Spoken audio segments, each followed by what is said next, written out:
दर्शन करने चलो।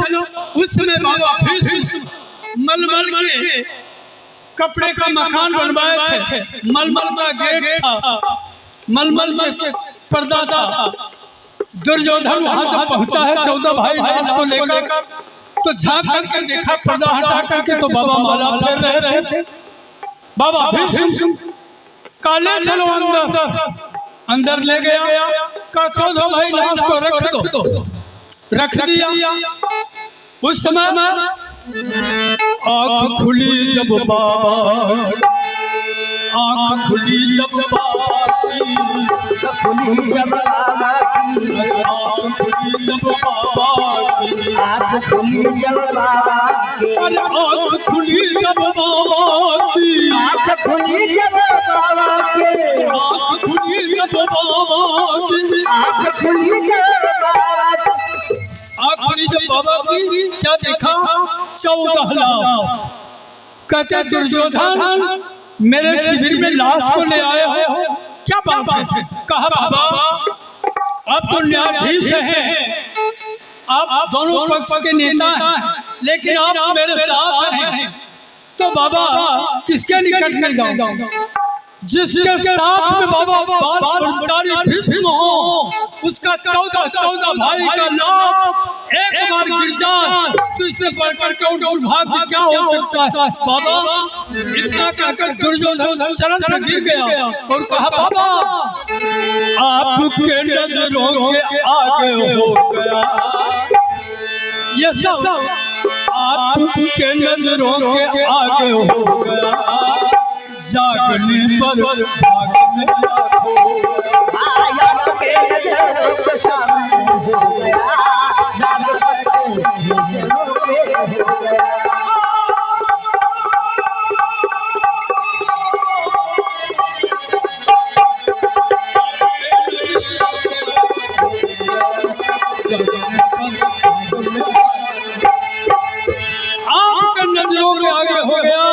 और जागने पर भाग्य मेरा हो गया। आपके रहते हुए 14 भाई का लाश एक बार गिर जाए तो इससे बढ़कर के और क्या हो सकता? इतना कहकर के दुर्योधन तो रोने लगा। बाबा कहते दुर्योधन क्षत्रिय होकर के रोते हो, वीर होकर के रोते हो। अरे क्षत्रिय का काम है रोना नहीं, युद्ध में आगे सीधा टांग करके रहना, और तुम कार की तरह रो रहे हो। बात क्या है? का बाबा शाम होने के बाद लड़ाई बंद थी, तो जो ही 5 भाई कह रहे हैं जिस हाल में राजा गोपाल उसमें मगन रहना गान कर रहे थे। इसी में एक गुप्तचर आया, कहा धर्मराज कहती बात क्या? कहा बाबा भीष्म प्रतिज्ञा कर चुके हैं, क्या बाबा की प्रतिज्ञा है? क्या बाबा प्रतिज्ञा किए?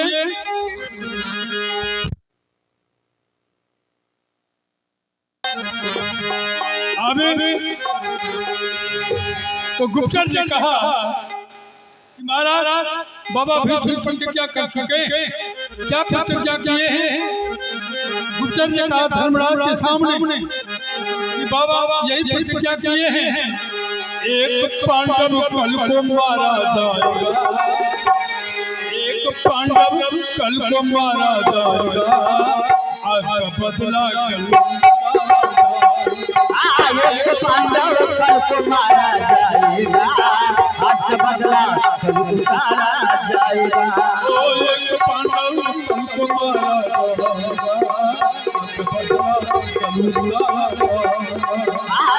पांडव कल को मारा जाएगा, आज बदला जाएगा। अभी तक तो खुशी था, लेकिन अब पांडवों के बीच मातम छा गए। 5 भाई गले से गले मिल रहे हैं, कहते बाबा की प्रतिज्ञा है तो मैं 5 में बच नहीं सकता। ये नहीं कोई कह रहे हैं कि मैं बाबा को मारूंगा, धर्मराज कह रहे हैं कि धर्म को ध्वजा लेकर के जाऊंगा, अगर धर्म में शक्ति होगी तो बाबा संग देख लेंगे। भीम कह रहे हैं गदा लेकर के जाऊंगा, उसका काल मैं हूँ, काल खड़जर मैं रचाऊं। अर्जुन कहते गांडी लेकर के मैं जाऊंगा, कल ही लड़ाई हो जाएगी। बाबा भी समझ जाएंगे कि अर्जुन के गांड में कितनी शक्ति है। पांचों भाई यही कह रहे हैं कि कल किसकी बारी आएगी और कल गर्दन किसको उतारी जाएगी। यही बात पर विचार कर ले कि भैया सर कफन किसको बढ़ाया जाएगा, कल सर कफन किसको बढ़ाया जाएगा, कौन मरघट पे सर कफन किसी को उठाया जाएगा, मरघट मर के सुनाया जाएगा। ओ सर कफन किसको उठाया जाएगा, कौन मरघट पे सुनाया। कल पांचों भाई में कौन मरेंगे, किसके बदल से कफन बढ़ाया जाएगा, कौन मरघट पे चलाया जाएगा। विचार कर रहे हैं। तब तक इस बात को द्रौपदी सुन गई। द्रौपदी सुन जाती है, ऊपर से नीचे उतर जाती है। द्रौपदी कहती है 5 पति में यदि एक भी मारे जाएंगे तो मैं अपने मांग में सिंदूर खींच नहीं सकती, लगा नहीं सकती, मैं विधवा हो जाऊंगी। इसलिए द्रौपदी भगवान कृष्ण को पुकार कर रही है कि भैया शाम आज बचेगी, शाम आज बचेगी या डूब जाएगी, आज बचेगी या डूब जाएगी, आज बचेगी या डूब जाएगी, श्याम आज बचेगी या डूब जाएगी। जसुदा के प्राण प्यारे बाबा के दुलारे, जसुदा के प्राण प्यारे जसुदा के प्राण प्यारे बाबा के दुलारे, जसुदा के प्राण प्यारे बाबा के दुलारे। तेरा ही सहारे शाम आज बचेगी या डूब जाएगी, शाम आज बचेगी या डूब जाएगी, शाम आज बचेगी या डूब जाएगी। श्याम आज बचेगी या डूब जाएगी। चाहे पुकार की है भगवान दौड़ते हुए आगे। भगवान देखे कि मेरी बहन की पुकार, मैंने सौगंध खाया कि द्रौपदी जिसने मेरी अंगुली कटी, हजारों मीटर में उस सारी हार कर द्रौपदी बांधी थी, तो मैंने उस समय सौगंध खाया था कि द्रौपदी एक एक धागे के बदले अनगिनत गज वस्त्र दान नहीं दिया तो मैं जगमंशी नहीं कहलाऊंगा। आज मेरी बहन के ऊपर ये मुसीबत दौड़ करके आ गए। द्रौपदी देखी, भगवान कहते बहन नीचे तो उतर, नीचे उतर तभी मैं कहूंगा। धीरे धीरे द्रौपदी नीचे उतर जाती है। भगवान कहते द्रौपदी तुम दुल्हन के पास चलती आगे, जो कहो निसंग करती जाएगी। भगवान कहते बहन जो मैं कहूँगा तू करेगी ना। द्रौपदी कहती हाँ भैया। भगवान कहते विश्वास नहीं हो रहा, मेरे मस्तक पे हाथ रख दो। द्रौपदी हाथ रख देती है। भगवान नीचे उतारे, कहते द्रौपदी तू चल मेरे साथ। द्रौपदी चल देती है।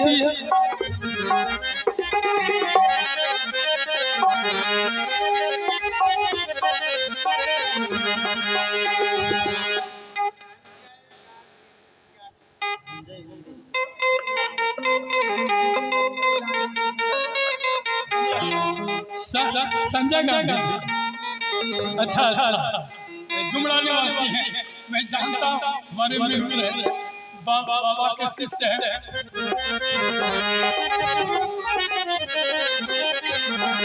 द्रौपदी कह रही है भैया चुपचाप चल रहे हो, जरूर कोई बात है। चुपचाप चल रहे हो, जरूर कोई बात है। ऐसा मुँह लगा मैंने, ऐसा लगा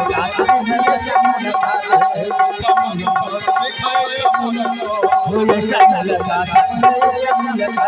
चुपचाप चले हो जरूर कोई बात है, चुपचाप चले हो जरूर कोई बात है, चुपचाप चले हो जरूर कोई बात है, चुपचाप चले हो जरूर कोई बात है। बोले समय लगा समय लगा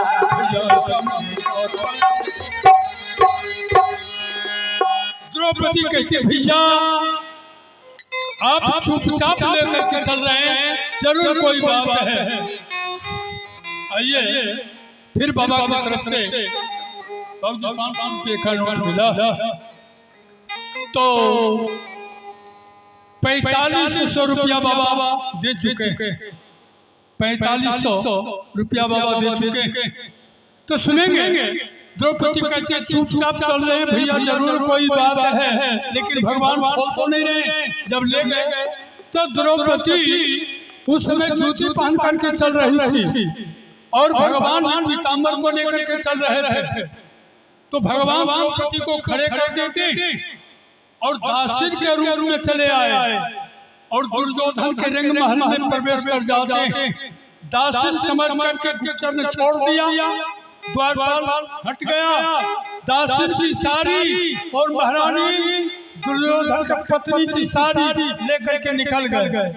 द्रौपदी को महारानी की साड़ी पहना दिए, अपने दासी की साड़ी पहन लिए।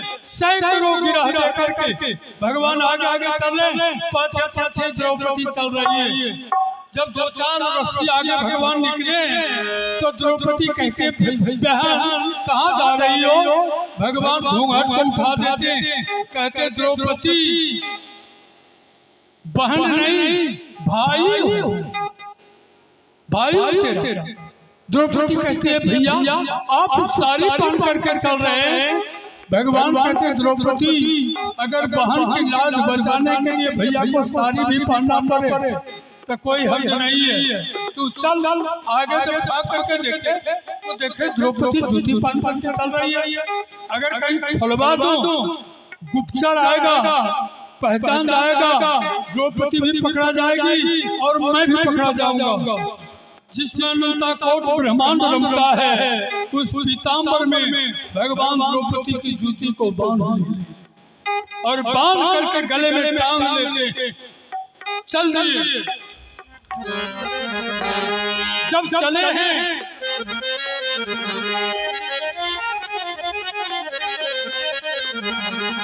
हैं भगवान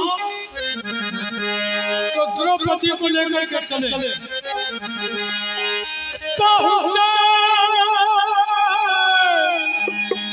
पहुंचे हैं वहाँ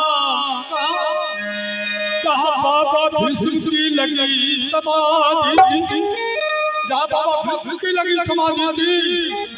अरे वहाँ न कोई जा पहुँचा, अभी तक वहाँ न कोई आ पहुँचा, एक भी नहीं उपाधि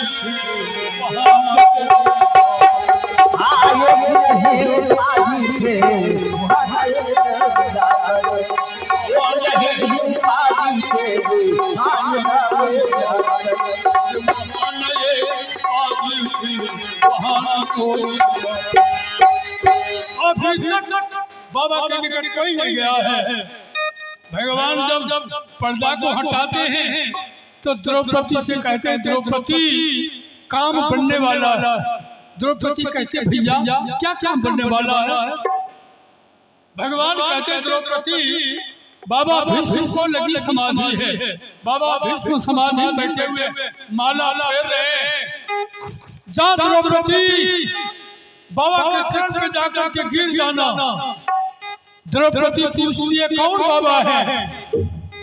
तो भगवान कहते वो भीष्म है, बाल ब्रह्मचारी भीष्म। द्रौपदी कहते नहीं भैया नहीं, उन बाबा भीष्म के निकट कर द्रौपदी की मस्तक झुक नहीं सकती है, इसलिए नहीं झुक सकती है कि जिसमें मेरी सारी खींची जा रही थी। सैकड़ों भारी दुर्योधन बैठा हुआ था, बाबा भीष्म कृपाचार्य द्रोणाचार्य सब बैठे थे। मेरे के सामने प्रकार की, लेकिन एक बार मस्तक उठा के झांक के देखे थे नहीं। तो भैया मैं क्षत्राणी हूँ, पति समाप्त हो जाएंगे, पति लोक में जाकर के मुलाकात करूंगी, लेकिन बाबा भीष्म के चरण पर द्रौपदी की मस्तक झुक नहीं सकती है। अब तो भगवान सोचे कि कामे गड़बड़ा जाए, तो तमाम कामे गड़बड़ा, भगवान चादर को फैला देते, कहते द्रौपदी मैं अर्जुन के लिए भीख मांग रहा हूँ, द्रौपदी मांगना नहीं, बाबा के चरण में जाकर के झुक जाना, गिर जाना। द्रौपदी गई है,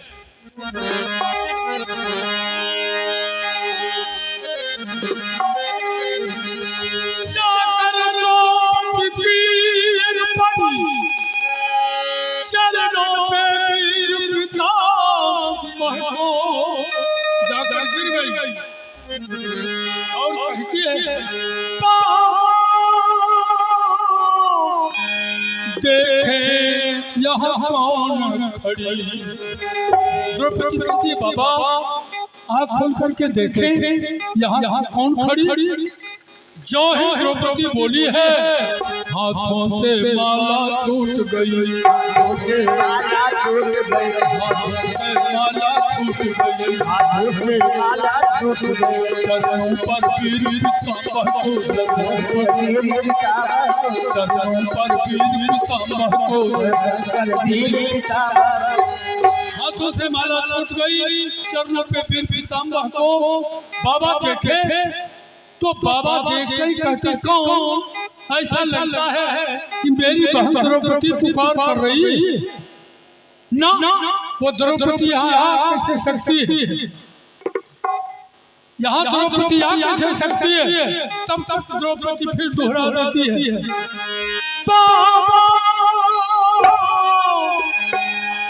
देखे यहाँ कौन खड़ी। अब तो बाबा को झनक आ गया, बाबा बैठे हुए तो उठ जाते, कहते कौन, द्रौपदी। द्रौपदी कहती हाँ बाबा। तब बाबा कहते द्रौपदी मुझे ये पता, अरे कौन है यहाँ तक तुमको लाने वाला, सच बतला दे द्रौपदी, सच बतला दे द्रौपदी कौन है यहाँ लाने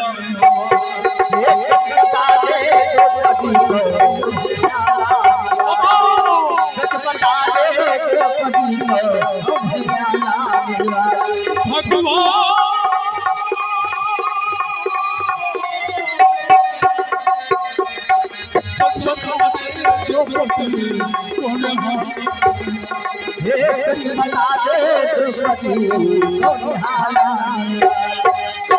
मतलब द्रौपदी यहाँ तक लाने वाला कौन है तुम्हें। अब भगवान सोचते हैं कहीं द्रौपदी कह दे के भैया लाए तब तो हम पकड़े जाएंगे। गेट से बाहर भगवान इशारा देते हैं कि द्रौपदी मेरे बारे में फिर पूछ रहे हैं, बतलाना नहीं, पगली में पकड़े जाऊंगा। इशारा दे रहे हैं भगवान। बाबा विष्णु देखे कि आज सुबह सुबह मेरे पर्दे पर कौन चित्रकार आया है जो हाथ से अपने चित्र को बना रहा। कहते द्रौपदी मैं जाता हूँ देख रहा कौन वो चित्रकार आया है। बाबा जब चले हैं तो भगवान तो सैकड़ों गिरह देकर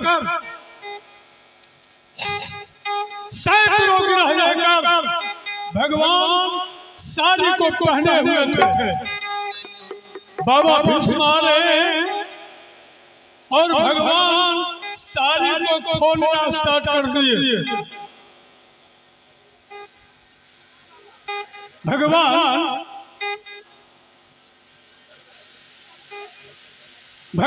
साड़ी को खोलना स्टार्ट किए। 50 गिरह तक 50 गिरह भगवान साड़ी को खोले। उसके बाद बाबा फिर पहुंच जाते हैं। जब बाबा भीष्म पहुंचे हैं, जो ही बाबा भीष्म पहुंचे, भगवान क्या किए कि साड़ी को ओढ़ लिए और करके बैठ गए। इतने जोर से तूफान उठा, साड़ी गिर गई। भगवान होश में रहे नहीं, पीताम्बर के ऊपर ओढ़ लिए, साड़ी गिरी हुई नीचे है और पीताम्बर ऊपर। उस समय का दृश्य क्या था?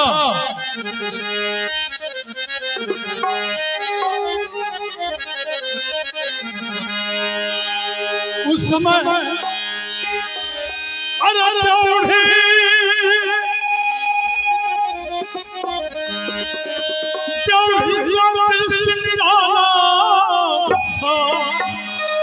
द्रौड़ी का दृश्य निराला।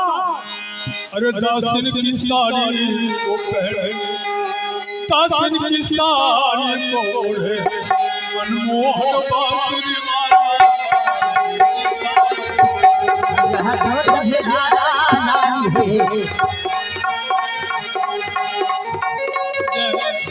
बाबा की तरफ से।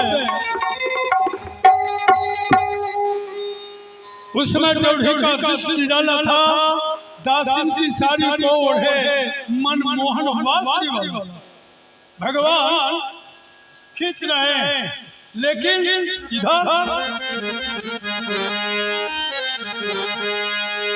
इधर क्या हो रहा है? भीष्म गए और सारे छोड़ कर पीताम्बर को खींचना स्टार्ट कर दिए। भगवान पीताम्बर को ओढ़े हुए थे, बाबा पीताम्बर को खींच रहे हैं। अब भगवान सोचे कि असलिया तो बेइज्जती होने वाला सामान, द्रौपदी की जूती जो है ये तो गठरी में बना हुआ मेरे खाक के अंदर, बेइज्जती तो इसमें है। पूरा पीताम्बर खींच लेंगे क्या होने वाला? लेकिन जब पूरा खींच लिए तो बाबा भीष्म कहते कन्हैया द्रौपदी के लिए भोजन का भी इंतजाम करके ले आया। मैं सब समझ रहा हूँ। और जब खोल करके देखते हैं तो देखे कि अनंता करोड़ ब्रह्मांड जिसमें रम रहा है, उसमें द्रौपदी की ज्योति बनी हुई है, अपनी बाहर की ज्योति। उस समय भीष्म उनका मस्तक झुक गया, कहते कन्हैया धन्य धन्य हो कन्हैया।